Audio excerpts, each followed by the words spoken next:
morning and a very warm welcome. You're watching JanataTelevision and this is the English Bulletin with me, Sushant Thakal. The top stories first.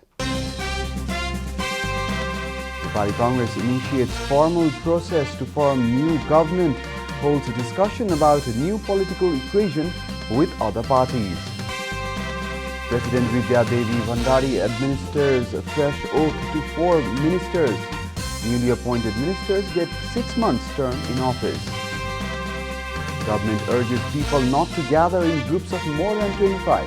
Considers ban on public gathering if the situation worsens. Tributes following the death of Prince Philip, the Duke of Edinburgh was the longest-serving consort in British history. And UEFA confirms 8 of the 12 host cities for Euro 2020 will invite spectators, asks authorities to submit plan by this week.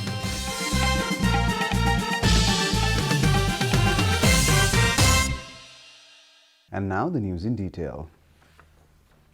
The main opposition party, the Nepali Congress, has launched a formal initiative to form a new government under its leadership. Nepali Congress President Sherbahadur Deuba on Friday held a formal meeting with the CPN Maoist Centre and Janata Samajwadi Party to discuss about the new political equation. Deuba proposed the formation of a new government under the leadership of the Nepali Congress as per the decision of the Congress Central Committee. Although the CPN Maoist Centre remains positive about the formation of a new government led by the NC, the leaders of the Janata Samajwadi Party have demanded for some time, saying that discussions should be held within the party. CPN Maoist spokesperson Narankaji Shrestha confirmed that Deuba had proposed for the formation of a new government under his party's leadership. Stating that Prime Minister Oli is a vicious power monger who has been trying to seize state power, Shrestha said that democratic elections cannot be held while PM Oli is at the helm. He further added that it was due to this reason that Deuba proposed to form a new government under his leadership instead of Oli.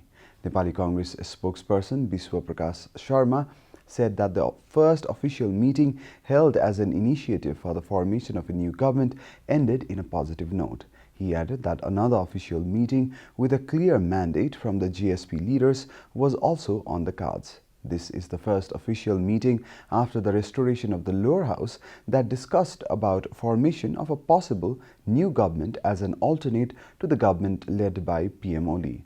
The parties had held internal and bilateral discussions in the past but did not jointly discuss about a new leadership. President Vidya Devi Bhandari administered a fresh oath to 4 ministers yesterday. The newly appointed ministers, Top Bahadur Rai Majhi, Lekhraj Bhatta, Prabhu Shah and Gauri Shankar Chaudhary have got continuity to their jobs after losing their post of MP. The 4 ministers had lost their posts as ministers after the Maoist Centre removed them from the list of party's lawmakers. The 4 ministers had defected to the UML camp from Maoist Centre. There is a provision in the law to relieve lawmakers from their duties upon the recommendation of their respective party. There is also a legal provision to appoint any person who is not a lawmaker to become a minister for 6 months.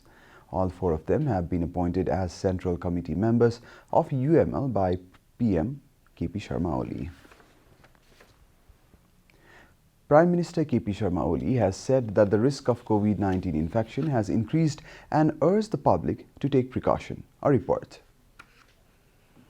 Speaking on the occasion of the 17th Annual General Assembly of the Nepal Chamber of Commerce, Prime Minister Oli urged one and all to be alert as the infection rate of coronavirus has been increasing in India in recent days and the risk has also increased in Nepal due to open border. He said that people's lives could be disrupted if they are not cautious now. He said that COVID-19 infection can be avoided by maintaining physical distance, wearing masks and washing hands and face. On a different note, Prime Minister Oli said that the one-door policy has been implemented in the services provided by the government to the industries and business. Prime Minister Oli urged the businessman to increase production and export in Nepal by importing technology instead of importing consumer goods. Prime Minister Oli is claimed that the impact of COVID-19 on Nepal's economy was less than in other countries. This is Janata Bulletin. We'll be right back after a short break.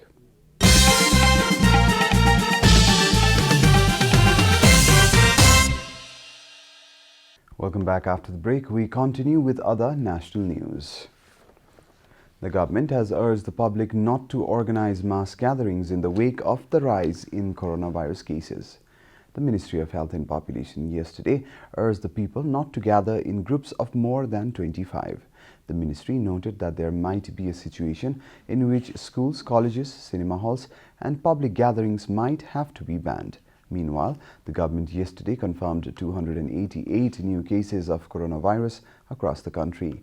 Following the latest round of tests, the total cases of coronavirus in the country have climbed to 279,388, while the number of active cases has increased to 2,615. The number of active cases was 2,454 a day ago. According to the Ministry of Health and Population, altogether 273,735 infected persons have recovered from the disease in the country so far. The death toll from coronavirus remains constant at 3,038 as no new fatalities were reported yesterday. Nepal is currently among the top 53 countries that have been most affected by the pandemic.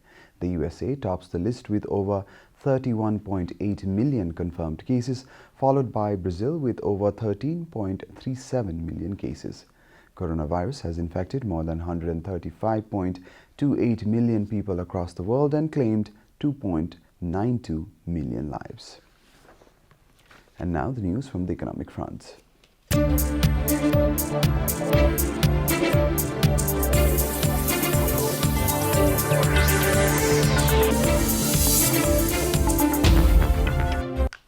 Nepal Rashtra Bank has directed all banks and financial institutions to remain open on Saturday and public holidays as well. The NRB has directed to keep all the revenue collection counters open till mid-April during all public holidays and Saturdays. In a statement, the central bank has directed to open counters of all banks and financial institutions, including the NRB, to help ease the collection of revenue. The central bank has said that all banks will open their clearing counters, while the Nepal Clearing House Limited will also work through the holidays. This includes a Saturday and a public holiday. All the branches of the Revenue Trading Bank will be open on both the days. Time for a short break here at Janata Bulletin. Stay tuned for international news.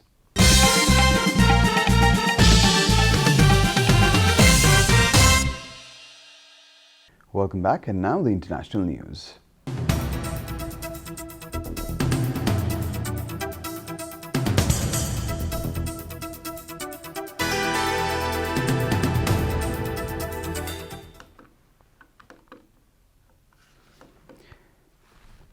Political leaders, members of the public and well-wishers around the world have paid tribute to Prince Philip, Queen Elizabeth II's husband, after his death at the age of 99. According to BBC, a statement issued by Buckingham Palace just after midday spoke of Queen's deep sorrow following his death at Windsor Castle on Friday morning. He was the longest-serving royal consort in British history. Prince Charles said his father's life was an astonishing achievement. Reflecting on Prince Philip's life for a BBC program, Prince Charles said, "His energy was astonishing in supporting my mama, the Queen, and doing it for such a long time." Announcing the Duke's death, the palace said, "It is with deep sorrow that Her Majesty the Queen announces the death of her beloved husband." Philip, a Greek prince, married Elizabeth in 1947. According to Reuters, he went on to play a key role helping the monarchy adapt to a changing world in the post-World War II period. You're watching Janata Bulletin, and now the latest from the world of sports.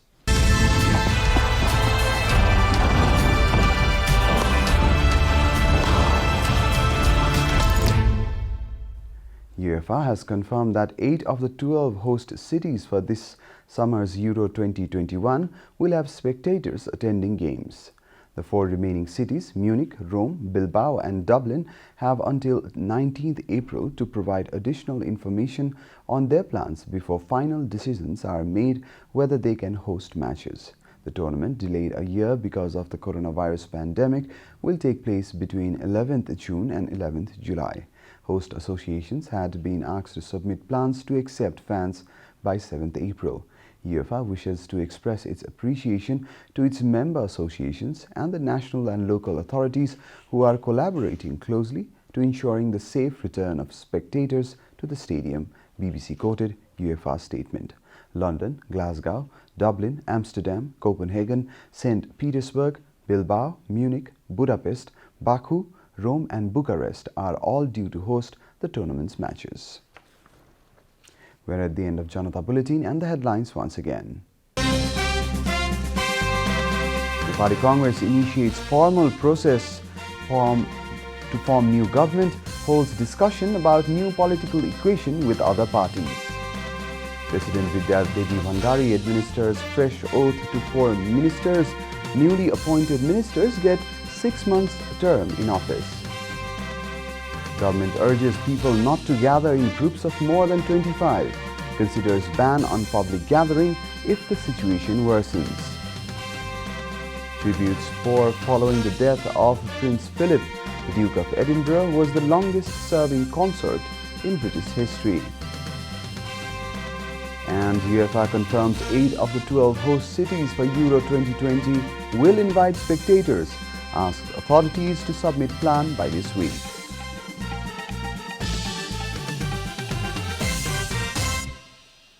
And that's all from the English News Desk for today. You can follow Janata Television and our programs on various social media platforms, including on our website janatasamachar.com. Keep watching Janata Television. Namaste.